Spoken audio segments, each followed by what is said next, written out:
Can you freestyle rap at all? Not yet.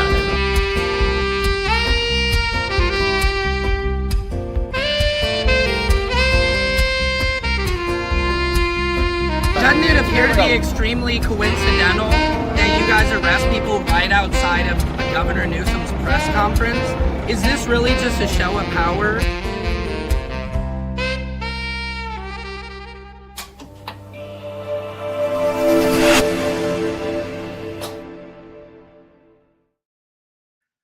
Patriots. This is Secret Service Sam. I am in NYC, bitches. Look at that. Oh, shit, I almost fell. That is the World Trade Center. God bless all of our patriots we lost on September 11th. Never forget. That is the world's, I think our nation's tallest building right there behind me. Should not be giving up my location. I guess I just kind of did. Okay, I digressulate, guys. This is Secret Service Sam. I am here, Patriots in NYC. I'm about to go over to Daniel Patrick Moynihan Court Building to go check in with Kay, my line sitter. Let me actually call up Kay right now. See if I can get an update on the line, guys. The block is hot, as usual. Welcome to Samson's World. This is where court, comedy, and culture collide. Calling up my main man's Kay. My main man. Man, how you doing? I'm live on the podcast on the show, and I just wanted to give you a call to just, give the people an idea of what's happening in the line. Oh, man, it's pretty. Let me see what we at. Yeah, what's the number? 1, 2, 3, 4, 5, 6, 7, 8, 9, 10, 11, 12, 13, 14, 15, 16, 17, 18, 19, 20, 21, 22, 23, 24, 25 in line so far. Holy shnikes. Now let's explain to the people though, Kay. So is it still the same where 14 of those are public, 21 are press? Have those numbers changed at all? I don't think so. I think it's gonna stay the same. Okay.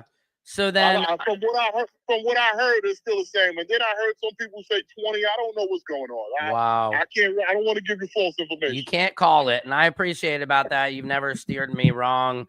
I'm just, we're just praying that I get inside the courtroom tomorrow. But that's pretty promising if you're. So wait, what number am I though in the number of 25? Hold on. Okay, thank you. 1, 2, 3, 4, 5, 6, 7, 8, 9, 10, 11, 12, 13, 14. You're number 16, 17. Okay. So that's not bad. That means because a lot of those are press, so that should we're looking good in terms of our. We looking great. Okay, that's amazing. Thank you, Kay. I always appreciate you, guys. If you ever do need a line sitter, Kay is the man. He handles my security, handles the line sitting. He's the most respected line sitter in the biz. And it's a family affair. You got your son out there holding my spot. Out here, my brother out here. Getting the Diddy dollars, man. I hate to say it, Kay. This is like the end of camp. We're all having to sing Kumbaya. That there's, we can't call them Diddy dollars anymore. I don't know. Right. I don't know what we're going to call it now. Well, we're still going to make Diddy dollars. We're still going to make.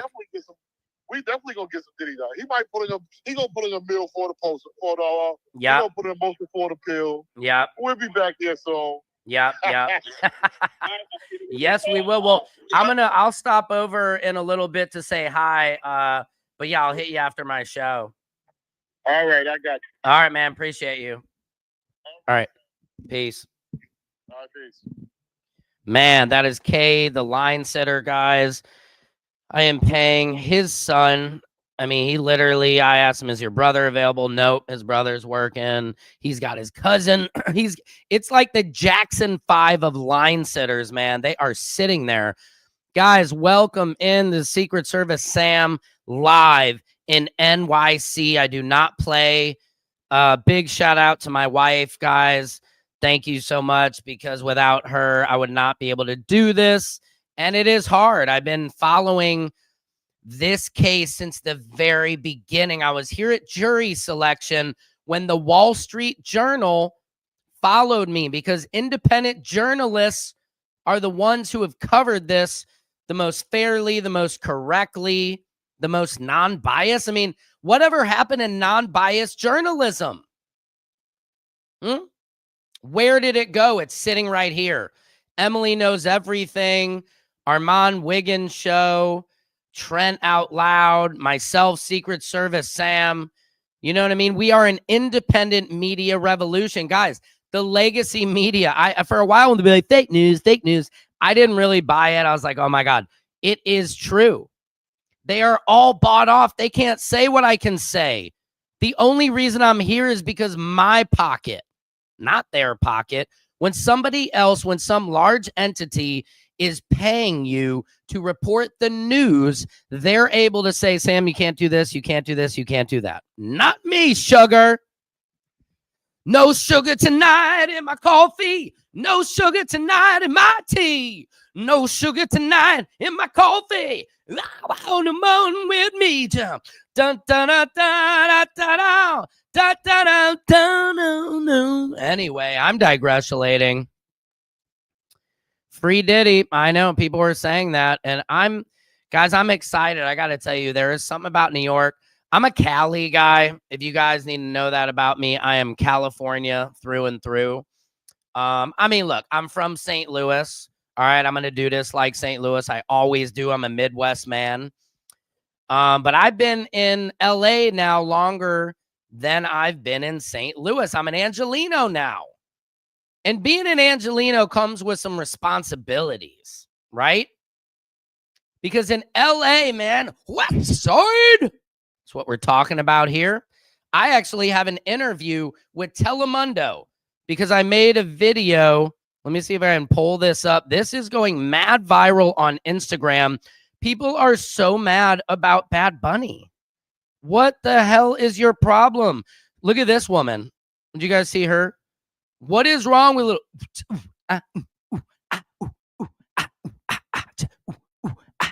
I could do that shit all night. Good morning. This is a Morning. message for the NFL. If you're Hey, not the Pam. NFL, keep on scrolling. Oh, keep scrolling, everybody. Mainly Roger. Roger. It's for Roger, who you know, doesn't I give put a up with fuck lot about from the you. NFL. I put up with the whole kneeling. You lost me there for a little bit. You lost me on Hey, you're from St. Louis. Okay, that's what I'm BLM talking about. thing With Yep. everyone knelt for, Floyd in the back of the infield. I went to all that Clayton stuff. High. Where'd you go? You lost me. 5 teams have lost me. I haven't watched one Detroit Oh Lion my God, game you lost all Karen, year. guys. without Karen. honoring Talking Charlie about Kirk. Karen. Can we not just get some good halftime Thank you, the show? one. I mean, You know, I am a he didn't test comedian. his I'm a cells out comedy Gillette journalist. Stadium I'm a stand-up comedian. in Boston. But you know, the thing about Why- I mean- now, minus all those comedians who just went to Saudi Arabia and did a concert there, comedians are all you guys can trust to give you the truth, because comedians operate in the truth. We don't get up on stage and lie. We get up on stage and, yeah, we might embellish the story a little bit, but there's always a nugget of truth to everything we say. And I will never embellish it for you. Anyhow, I graduated from Ladue, class of 2006. Okay. You know, John Hamm is a graduate, or not Ladue. He went to Burroughs. Ladue. Okay, man. I like that. I got a lot of family that used to live in Ladue. I used to get pulled over every time. I had a 79 Cadillac back in high school, the Croupe de Ville, we would call it. So pimping. When you drive in a Cadillac, man, it's just, you hit a speed bump and it's just coasting. But I'd always get pulled over going to Ladue because, I was white. And just because my Cadillac, they still pulled me over. Anyway, what's up with Ken Panama? He's just trying to act like this never happened. So weird. He claims he chopped K25 and froze it. Yeah, Brett Davis, I have to say, it was a meteorite of a news story, right? literally it captivated, I won't say the whole world, because when some people are like, Sam, what are you talking about? Other people are like, oh my God, I'm right there with you. To the people who were captivated by it, I feel like this story went up. We're all right there. We're right there. And the pressure got to be too much for Ken. I think he's been working at a job for 13 years. And I think his job is like, yo, SA, what's happening here? You cannot, your job, he has a serious job that doesn't allow, I believe, for this. So I think that is why he is quietly coming out of the spotlight. I know he's very frustrated that there's been a lot of fake accounts. There was a guy on live pretending to be him and getting money. I mean, that's a thing that's hardest about TikTok is they won't verify me, even though I've given them Hollywood Reporter, Wall Street Journal, New York Times, you name it. I've been in them all from this trial and whatnot, and they won't verify me. So there was a guy out there who had 500,000 followers, duplicated my whole account, and was selling crypto to 500,000 of my followers. I had no clue. This guy could be rich on an island thanks to me. I've made no money. Literally, guys. That's why I'm busting my ass doing this show every single day for you guys, because I'm doing it until I can actually make a living at it. I'm an editor, producer. I do a little bit of real estate. This is not, I make other money, but my goal is to have this be my main way of supporting myself, because I know a lot of people do it. Trent Out Loud, a great creator out of Montreal, he makes a living at it. That's all I'll say. It's funny because it's true, or do you believe it because it's funny? Good question, Pegasus. Remind me what you were talking about, though, because I was on a little tangent. Whether it's fake or real, this could have had a way better ending, LOL. When you interviewed him, he claims he left K25 in the water at the park, right? Then he claims he chopped it up and froze it.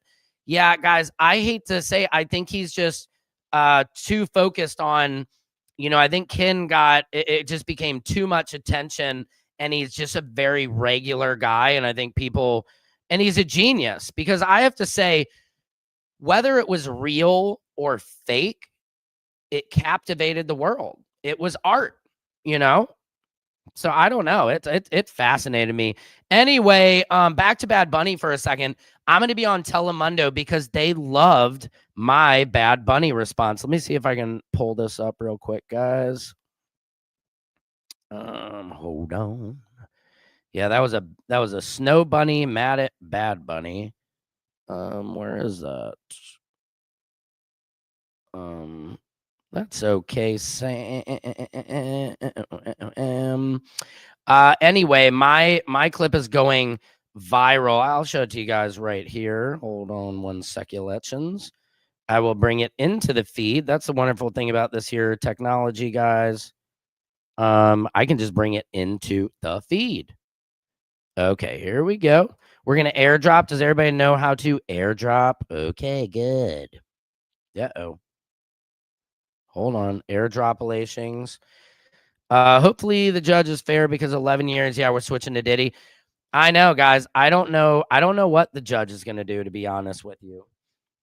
11 years is way too much, though. I read last night on my show, especially the Mann Act. The maximum is usually 10 years, and there's no RICO connected to it.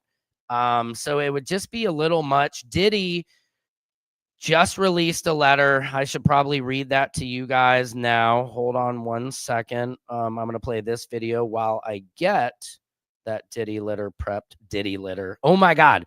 Diddy could sell cat litter called Diddy litter. That's insane, Sam. Hang on, Patriots. Guys, again, if you have things you want to talk about, just please hit me up in here. Literally just got to New York. Tired as a mo effer. But I do this for you guys because... Oh my God, this Bad Bunny stuff is so hilarious. It has everybody so big mad. They could be like, he doesn't speak English. I can't understand any of his songs. This is America. You guys said the same thing about Kendrick Lamar last year. They did. You said, I can't understand a word he's saying. Oh, look, I'm wearing the same shirt. Regardless if the artist is American, which He is American. Bad Bunny. Did you guys not know that? Puerto Rico. Okay. It is. Just some people might not know that. But I love this. I think it's amazing. They complain about Kendrick Lamar, so they couldn't understand. But it doesn't matter if they speak English or not. I could. You guys are going to complain about it anyway. And there's nothing more American than Bad Bunny. He's international. And I gotta tell you, for all these people out there who clearly have never been invited to a carne asada, you know, who clearly have never had some El Pastor tacos, who clearly have never had that elote, that crazy corn. Tell I them, feel Sam. bad for you.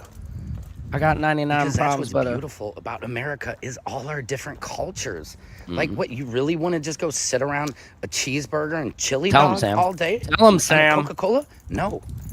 Okay. I gotta pause. I have to pause this video for a second, though, guys. Okay, because this is something I have learned. These are all Mexican foods that I was naming. I'm in LA. I'm in Angelino. I'm a white guy from St. Louis. I'm learning culture, and remember, I'm an appreciator, not an appropriator. Big difference. Now, one of my loyal patriots wrote me a message in my inboxular and said, "Sam, I really enjoyed your video about Bad Bunny. Just one small suggestion," which this video is going crazy on the gram that I'm just playing right now. It's at like 500,000 views in just a day. I did put it up yesterday. She said, "Just one small suggestion." So everybody's telling me this. "If you make another video on him, it would be great to highlight some Puerto Rican cuisine too, like arroz con gandules, pernil, yuca, and pasteles. I totally get the point you made about the melting pot, but since you mentioned Mexican's cuisine, I thought this would balance it out. Other than that, I loved it. Thank you." So here's a message to all my Latino brothers and sisters. Oh my God, I love you guys. Really one of my most favorite cultures. They do say in America, the most influential culture in America is, anybody in the comments want to guess? The Black culture. Thank you. You guys can come to the podium and accept your award and reparations. Then number 2 was the Latino culture. Okay, that is the most, especially in Los Angeles, the influence of the Latino culture is so thick. So I thank you for giving me these foods, because I have to go on Tequila Lote. No, what is it? Telemundo. And I got to talk to them, and I want to correct this. I don't want to just, be the white guy who's like, no, I want to be correct about my thing. So Puerto Rican food, the arroz con gandules. I don't even know what that is, but I'm going to eat it. I'm going to eat it all. I know the yuca. How about some plantania? How about some platans? Platans. I love plantains.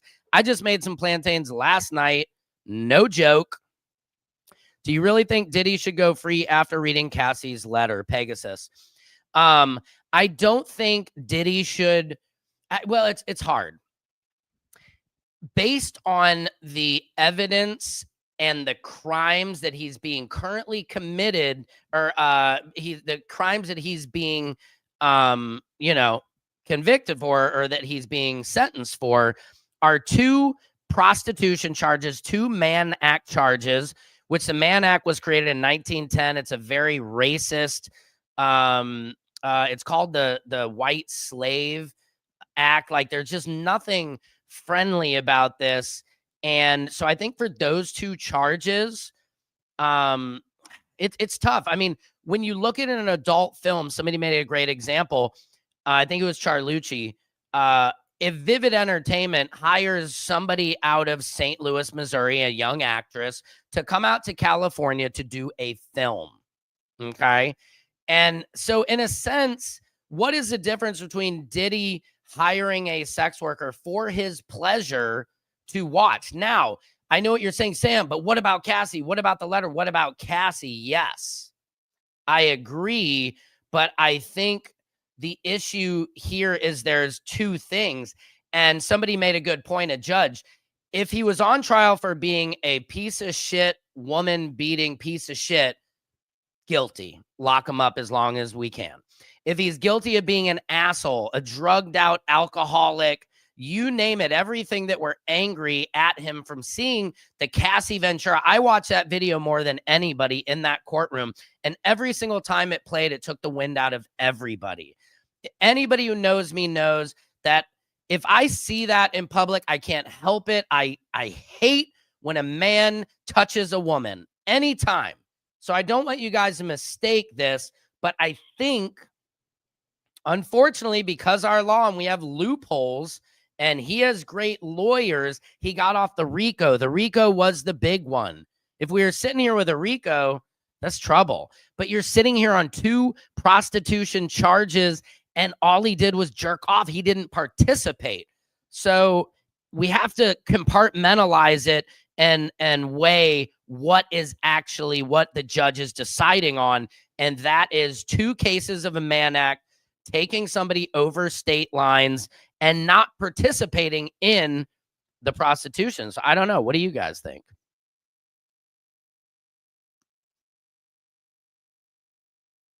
Yeah, I agree with you. The one I don't see Diddy coming out with nothing. You know what I mean? But there has been time served, and it's hard. What about Charlie Sheen? You know what I mean? I know I don't mean to like divert and talk about other stuff, but how does a guy like, what about Hugh Hefner? How does a guy like, what about some other more obvious people higher up there? Why do, Mike Jeffries, Abercrombie and Fitch? I just don't feel we treat our black celebrities, black Americans with equal treatment. I know this is very obvious to most, but I just can't help but think, if Puff was white, would he be sitting on trial like this? Look at Kevin Spacey. He's doing interviews crying about his house in Baltimore got taken. When did you hear this story? Allegedly, that Richard Dreyfuss was reading a script in the same room. Kevin Spacey was sitting on a couch next to Richard Dreyfuss's son. This is all allegedly. These are jokes. Just heard it from a burly, girly, swirty. And apparently, allegedly, Kevin put his hand in Richard or Dreyfuss's son's lap while he was there. And I know, I've met his son. He does stand up, Harry. I didn't confirm it with him backstage. This is all allegedly. Thank you, Clive Davis, the head of it all. So that's just my question, guys. And I think this goes across all aisles and spectrums of life. Let's just keep it 100 in the middle. You know what I mean? It's like, I can't stand JD Vance. JD Vance is saying, oh, that wasn't a racist meme. Well, you know what? To a lot of Latinos, when white people like myself go to work and they put on the sombrero and they put on the mustache and the rug over them and everything, that's, a lot of people consider that to be Latino blackface, right? We've learned, I'm not going to go do blackface, right? I'm not going to go put the sombrero on. I'm not going to go be Chinese and wear the hat and have the mustache, There's just certain things that we've come, and to have the vice president be like, oh, I thought it was funny, is so freaking tone deaf. I wish Telemundo was in there to say, you know what? This is offensive. JD Vance says, oh, what is he, Mexican American? What's he offended? Well, no. If I hear anybody say the N-word, a white person said the N-word in front of me, I was like, yeah, we don't do that. So just because I'm not black doesn't mean I'm not going to stand up for my black friends and family. So that argument, you know what I mean? Anyway, I'm digressulating. I'm just saying, if Clive Davis was on, would he be on trial? He should be on trial. He damn near allegedly started this. Clive taught the diddler. Okay. I know. I don't believe he's getting out tomorrow, Monica Gaddis. That would make for amazing television and theater and theatrics. If Diddy came out and freaking Harlem shaked it, that's what everybody wants, but I don't see it happening. I was here when the verdict was delivered. Everybody was baby oiling. Baby oil was in the air everywhere. Tomorrow, I have to say I'm happy. I'm happy to close this chapter. If I'm being selfish, I'm happy to close out this chapter personally for myself. I've been covering this trial, since it started, since jury duty. And it's tiring, man. I come here, it's 3 hours ahead. I'm paying for my hotel, paying for my flight. My wife's not happy with me because I'm not making any money. I'm doing this really for the people. When I say for the people, I'm not lying about that. I have a passion for this comedy journalism and the need to build this show. Look at the Jimmy Kimmel, Fallon, Colbert, all these guys. I want to have better ratings than all of them, and I could just be sitting right here in my hotel room and build it. Pegasus, Cassie got her justice. Yeah, she got a $20 million settlement. And look, money can't ever get it. Like that video of Cassie, I mean, and I always say this, guys, what if that elevator door had opened? Could you imagine?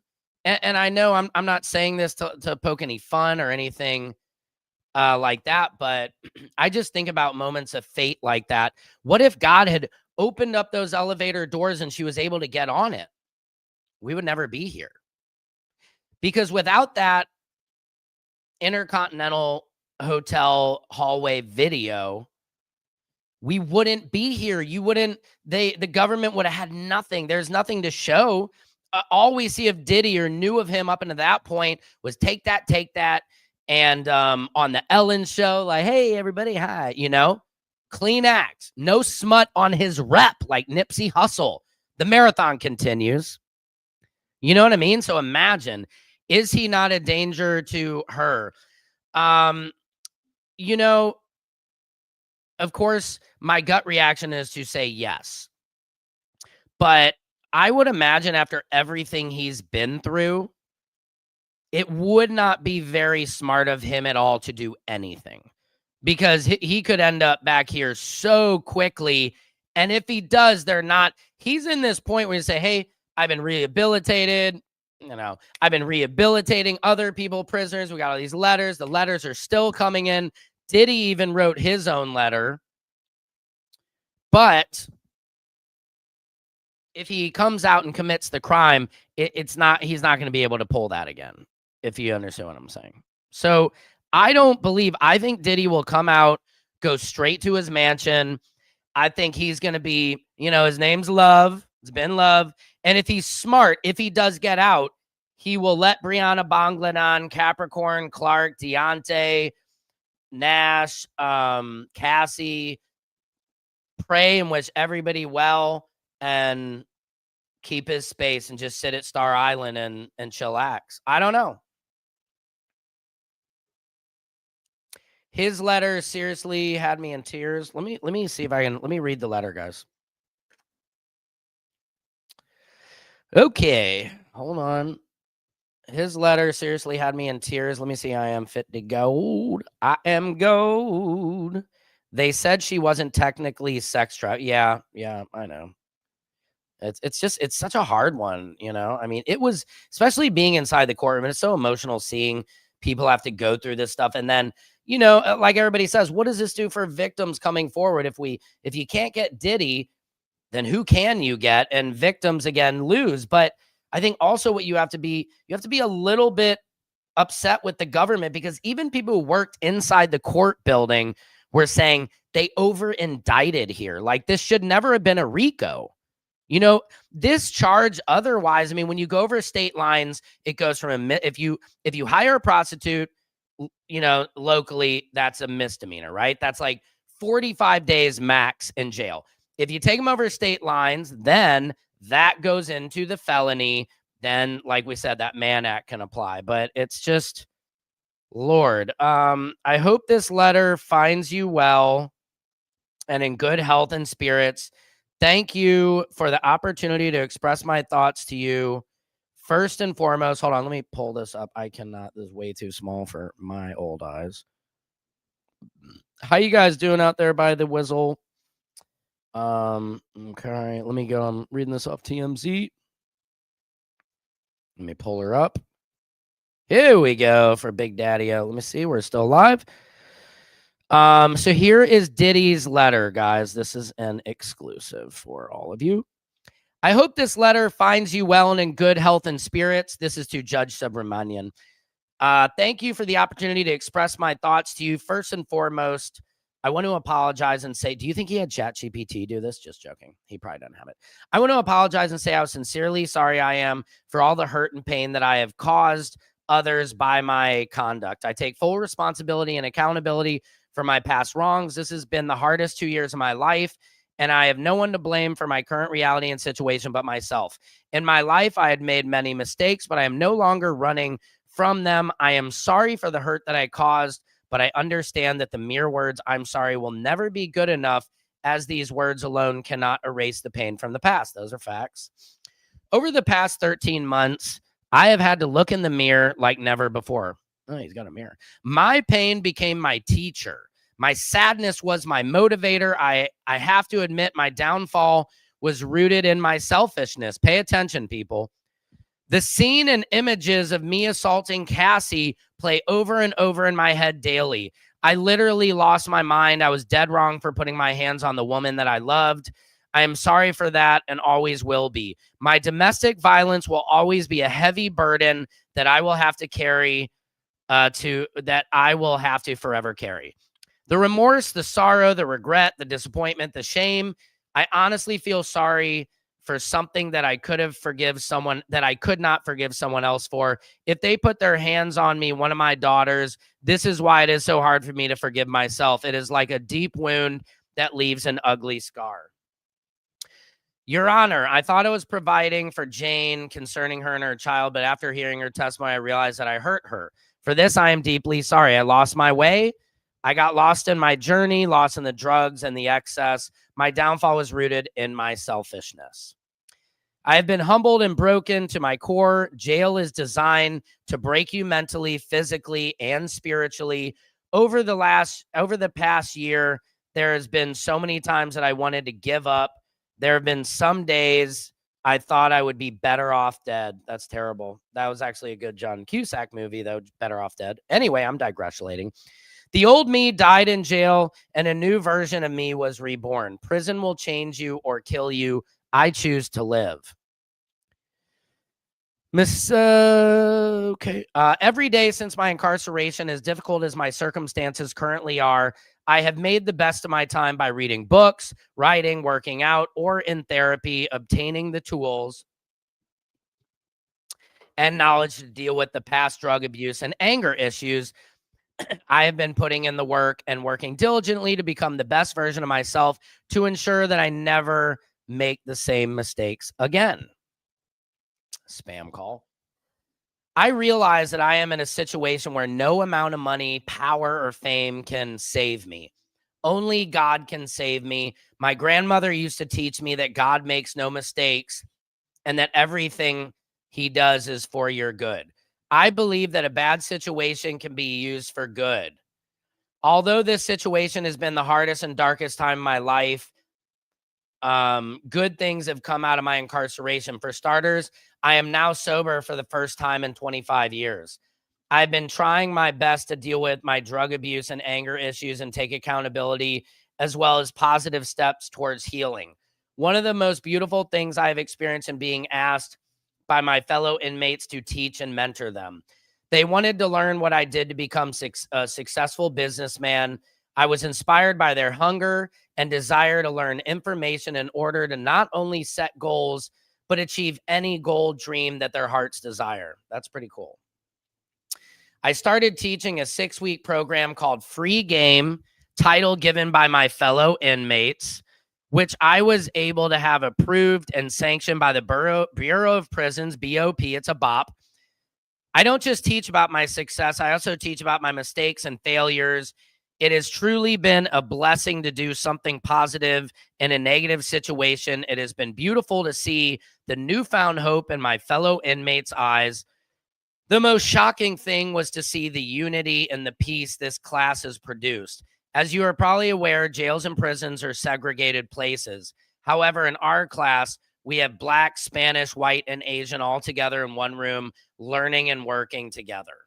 We even have an interpreter for the Spanish-speaking inmates. The biggest miracle that I've seen with this class is all the gangs, such as Bloods, Crips, MS-13s, Trinitarios, and 18th Streets, in one room working together. I am so proud to say that since this class started, there have been no fights in our unit. The class has also helped me in my time in need and despair. Being able to do something good for others has given me a much needed hope. God bless me and this opportunity to help others, and I will continue to do so. Wow. It still goes. No, that's it. Holy cow. I couldn't read anymore. I had to take a breath. What do you guys think of that? That is a pretty intense letter. Triple S, you're doing an excellent job covering this case. Thank you so much. It is a big sacrifice. I really do enjoy it. But it is a sacrifice. I'm not going to lie to you guys. It is not for the faint of heart. No sleep. I woke up till Brooklyn, literally in Brooklyn. I woke up at 3 a.m. today. You know, haven't slept. You don't sleep on an airplane. What else, guys? No, just here's a little entertainment. Here's some white tourists being attacked by an elephant, which is kind of funny. I personally feel like I would move a little bit quicker than this. Hey, yeah, elephants respond to, hey, you, back it up. Look at this. This dude's filming it. Thank God for him. That would be me. I'd be like filming and look at this guy. He's just, dude, you got to get out of the boat, Larry. Susan, Larry, this is the time to start swimming to shore, dummies. Look at that. They just sit there. Wow. Well, this, of course, was the elephant in the room. Like Blake Lively. Anyway, I'm digressulating. Guys, it's going to be an exciting day tomorrow. Any last minute questions? Please read Cassie's letter too. Yep. Hold on. I got to tell you guys, it takes a lot of breath. So let me woo-saw a few times, and yes, I will. Let me read Cassie's letter. Yeah, about the nightmares. Yeah, because I guys, I don't want you guys to think I'm glorifying any of this. I want to make sure I'm covering this fairly. Hold on. Gotta take a deep breath. Okay. I believe. Okay, here we go. For 4 days in May, this is Cassie Ventura's letter, everybody. For 4 days in May, while 9 months pregnant with my son, which this is insane. I was there. I testified in front of a packed courtroom about the most traumatic and horrifying chapter in my life. Oh, wait, this is not the letter. This is just a summary. She summarized her testimony further. Hold on. Let me get to the letter. Give me the letter. Facts. Cassie's letter to judge. And I gotta pass out. I'm dying here. Let me see, guys. Okay, I think it's over here on the Grammy. Okay. Come on, man. Give it to me, baby. Okay. Judge Subramanian, I have been in a cycle of thought and then overthought writing this letter to you. If there is one thing, hold on.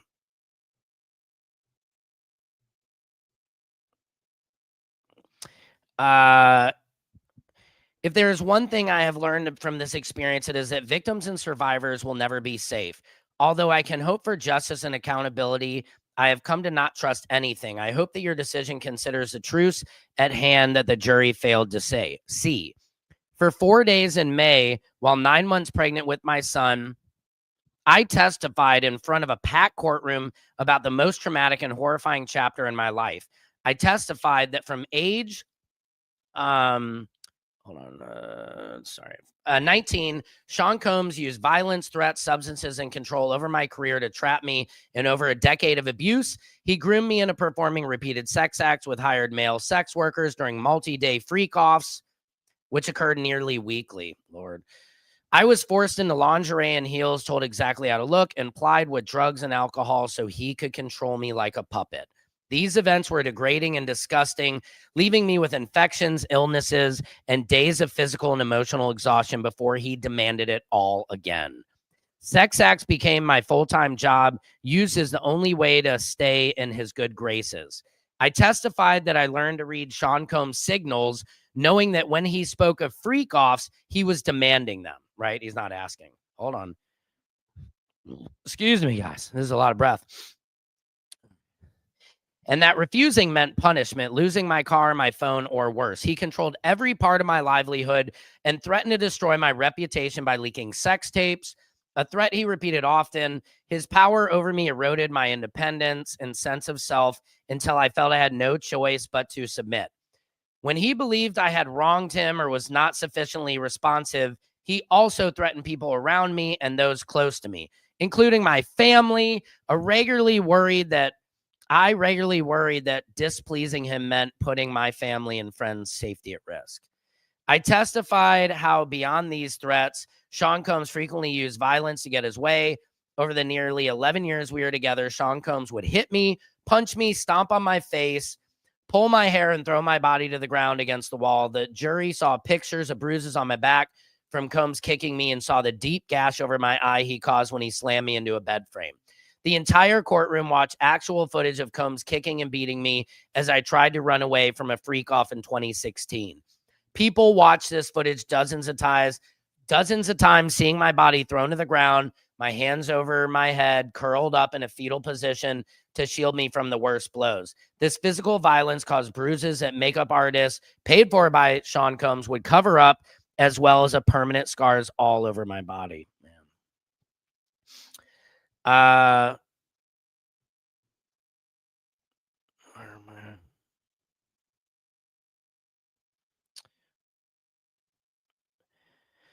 Okay. During my time with Combs, I was in constant state of hypervigilance as I was always anticipating demands for sex acts or otherwise fearing retribution for any perceived slight.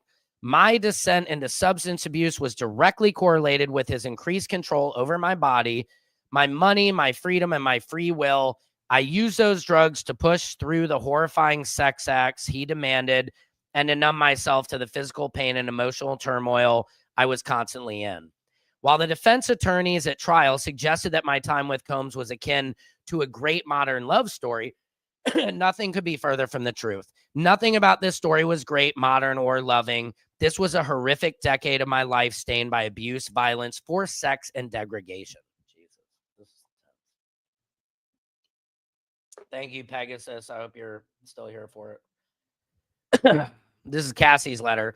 I spent the last 7 years of my life slowly rebuilding myself, physically getting clean from the drug abuse Sean Combs forced and encouraged, and mentally understanding how to live with a seemingly insurmountable level of trauma. The horrors I endured drove me to thoughts of unaliving myself. Once, I almost followed through on it, if not for my family's intervention and urging that I seek professional care.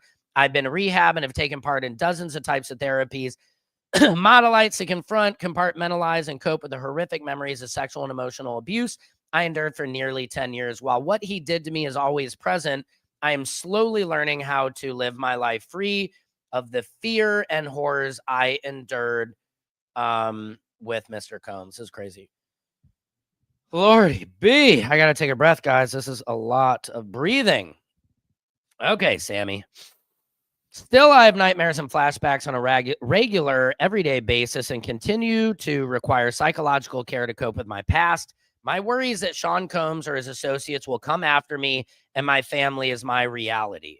I have, in fact, moved my family out of New York area and am keeping as private and quiet as I possibly can because I am so scared that if he walks free, his actions will be swift retribution towards me and others who spoke up about the abuse in this trial.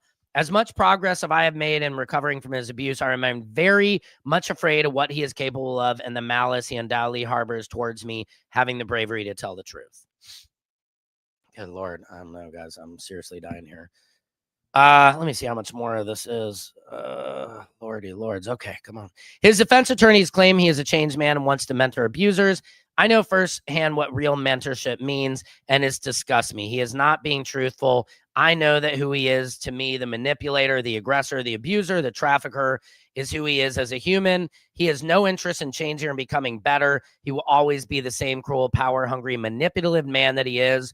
When I came out with my allegations in my civil case, he flatly denied them again and again. It was only after the actual video footage corroborated my exact words in a civil complaint that he issued an insincere apology on the internet. Thanks to the footage of my testimony, there's also something he will forever be associated with. For over a decade, Sean Combs made me feel powerless and unimportant, but my experience was real horrific and deserves to be considered. While the jury did not seem to understand and believe that I engaged in freak-offs because of the force of coercion the defendant used against me, I know that is the truth, and his sentence should reflect the reality of the evidence and my lived experience as a victim, reliving in detail the events and truths described throughout the trial. And this letter caused me tremendous emotional pain. I'm still trying to deal with it and move on. Wow. Guys, this is intense. I love you guys. I got to get off. I got to shower. I got to get ready. I'm literally just exhausted, but I love you guys. I'm going to go live tomorrow with the sentencing. I will be here. Sorry. I didn't even have my banner up the whole time. Well, there it is. And I didn't even have my little Secret Service Sam up here in the corner. And there it is. Guys, I love you. Tune in tomorrow. Yeah, I wish his letter would have said he promised to leave her alone, Tuner, doesn't harm it, but what can we do? Anyway, guys, I love you. Thanks for tuning in. Secret Service Sam out. Samson for president of the world.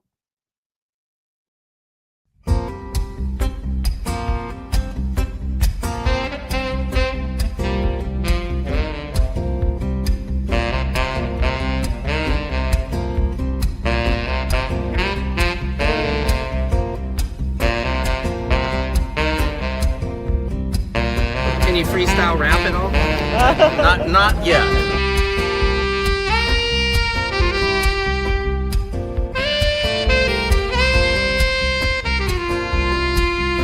Doesn't it appear to be extremely coincidental that you guys arrest people right outside of Governor Newsom's press conference? Is this really just a show of power?